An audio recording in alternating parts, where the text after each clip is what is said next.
হুকুমগুলা পালন করবে তো তারাই যারা ইমানদার, যারা মুমিন মুসলমান তারাই তো আল্লাহর হুকুমগুলা পালন করবে।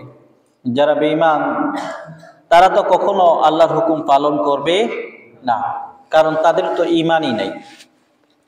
এজন্য মুসলমান যখন আল্লাহর বিধানগুলা পালন করতে গিয়ে অন্যায় অপরাধ গুনার কাজে জড়িয়ে পড়ে, তখন বিপদ মুসিবত আল্লাহ রাব্বুল আলামিন তাদের প্রতি দিয়ে দেন।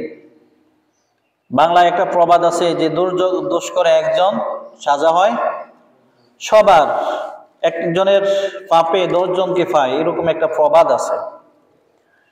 এজন্য আমরা সমাজে এলাকায় ধর্মপ্রাণ মুসলমান যারা আছেন প্রত্যেকে আল্লাহর বিধানগুলা পালন করতে হবে, নচেত তার অন্যায় অপরাধের কারণে আল্লাহ তাআলা আযাব গজব মুসিবত দিয়ে দেন, এটা বলা যায় না।